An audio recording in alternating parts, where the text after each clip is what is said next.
Hi, this is my Module 5 video for understanding my community. I'm going to be using White Knoll High School in Red Bank, South Carolina. Red Bank, as far as customs and traditions, Red Bank, South Carolina is a census designated area, so it's not a town or a city, but it's located in Lexington, the town of Lexington and Lexington County. And so I'm going to use it since White Knoll is in that community, so to say. As far as their customs and traditions, they don't really have anything that makes them stand out as a community. A lot of towns and cities in this area, especially small ones, have like festivals and different type of activities, but Red Bank itself does not. Like I said, most people commute and do their work in the town of Lexington, which is technically Red Bank is in Lexington County, but it's not a part of the town. It's just another community just outside of Lexington. Lexington is right across the river from Columbia, South Carolina, which is our capital, which a lot of the businesses kind of have as their hub or their main offices. We do have a community YMCA. We do have a local recreation department with our own sports teams and things like that. As far as the background is, 83% of the people there are white. 86% of them have high school diplomas. Construction is kind of our common industry. And Red Bank, despite that it's not a town itself, is very growing very rapidly, and there's been a lot of influx of new developments, housing developments in that area. As far as population characteristics, like I said, 86% of people have diplomas, 20% of people have bachelors, and then there's 7% of people that have got higher degrees, grad school, or doctorals. Medium age is 41. The makeup between males is 46 to 54, basically. Construction is a big field of workers for people that live in Red Bank community. And as far as the breakdown of it, is 83% white, 10% black, 4% Hispanic, 3% other. And that Hispanic population has been on the rise in the last 5 years. As far as our communication channels, a lot of our local media comes from Columbia, South Carolina, which is, like I said, right across the river. We have access to the state paper, the Lexington Chronicle, which deals with mainly just Lexington County. We have some very big stations as far as WIS, WLTX, WLOO that have television centers stationed here in Columbia. And then obviously there's a wide variety of radio. 107.5 The Game is actually a Lexington-based affiliate of ESPN, and so we have some local personalities in that area as well. Some of the community groups, we have your typical community groups for our town. We have the Rotary Club, Boy Scouts, Girl Scouts, the Lions Club, PTO, school board. We have the HOSA, South Carolina HOSA, which is very big in our school since we actually have a health center at our school, so HOSA is very big in our community. And the picture here is just some local athletic director and a principal. They do a lot of dealing in the community with our Rotary Club, do a good job of interacting with them.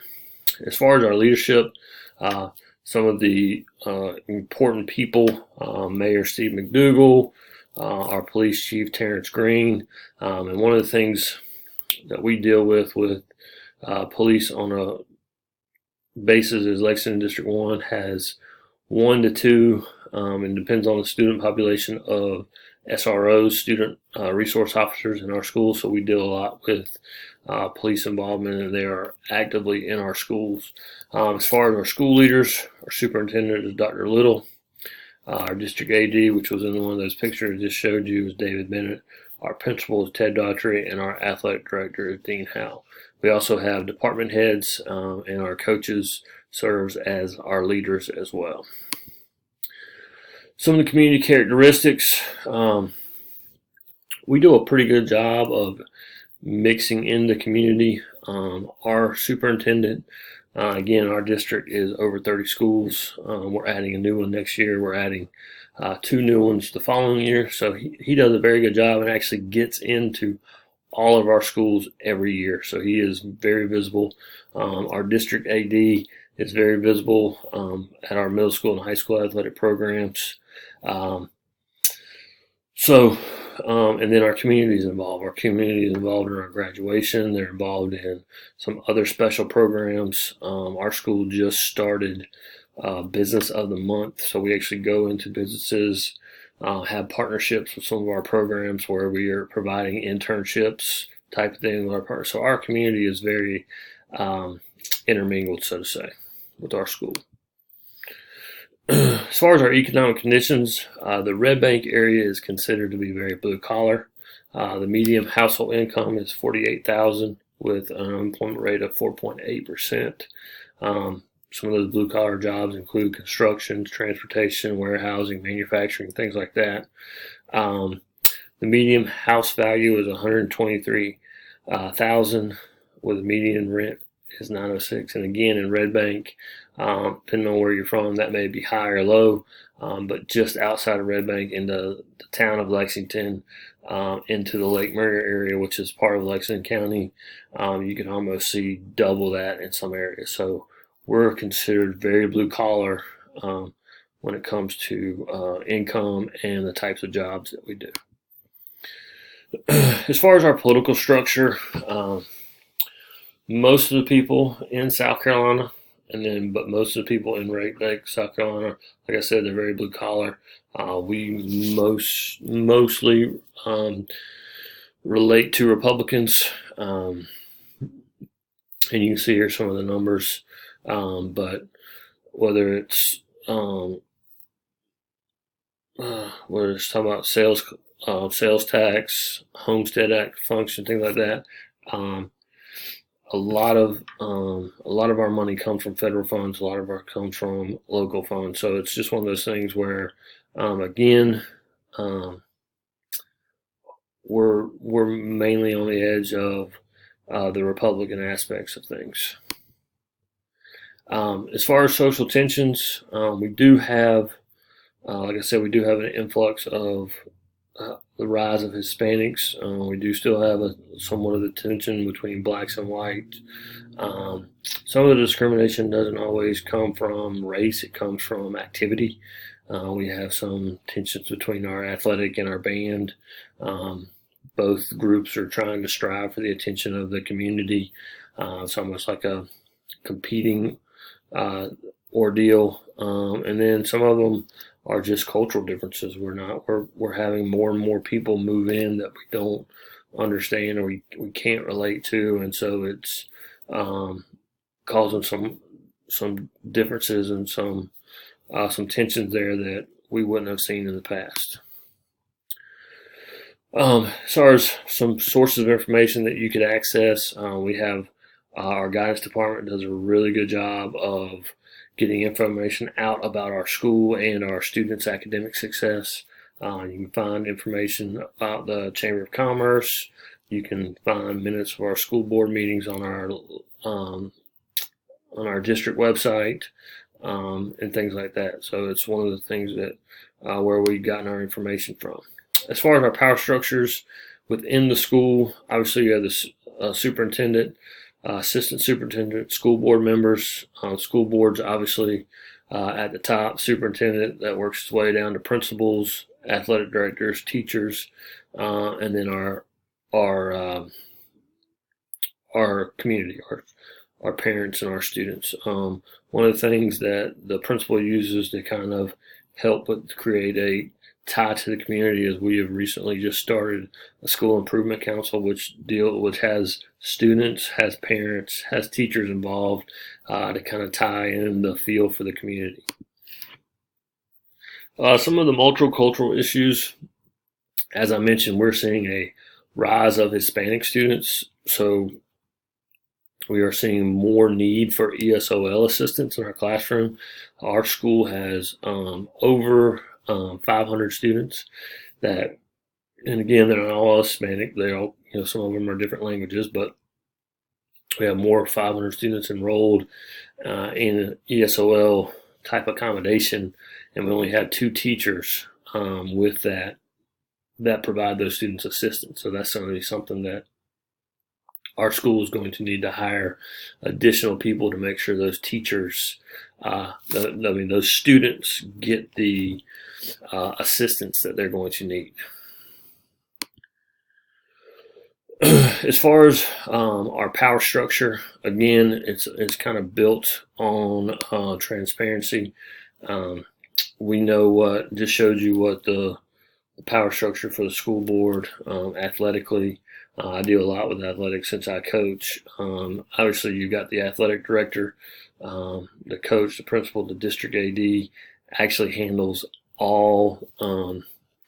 He's kind of the boss of all our ADs. He's kind of like the principal for athletics, so to say. And so he deals with all the athletic directors. And so our community does a good job of segregating the power, so to say, and making sure that all of those issues get handled. If there are athletic issues and the superintendent is in a meeting or superintendent is tied up with some other things, this athletic director position for the district was set up to be more hands-on and to be more involved in these decision makings and helping our athletics be a source of pride and not a source of tension and concern. And so that's one of the things that has been very good for our district.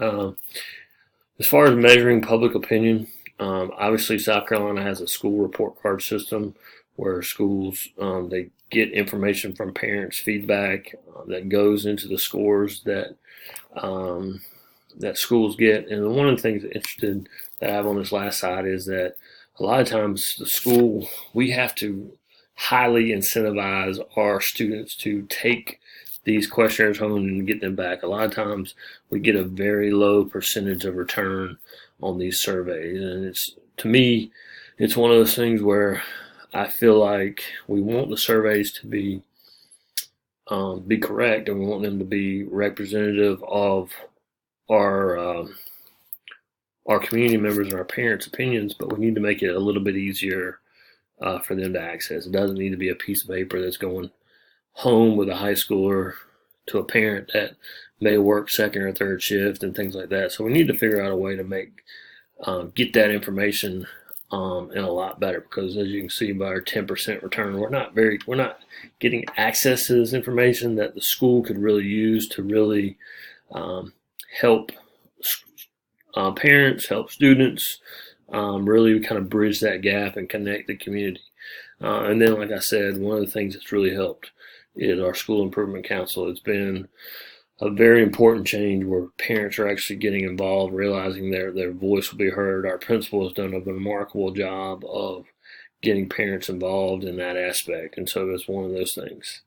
And again, this is for Red Bank, South Carolina. Again, it's not a town, it's not a city. It hosts about 8,800, probably growing to closer to 2,000 since 10,000 since the last census. So it's an interesting community to be a part of. Like I said, it's very blue collar, very hardworking, and like I've mentioned in some other assignments, sometimes there's a lot of bad perception out there about this community, but this community is growing. It's very strong, and it's going to be a major factor in Lexington County and Lexington School District 1.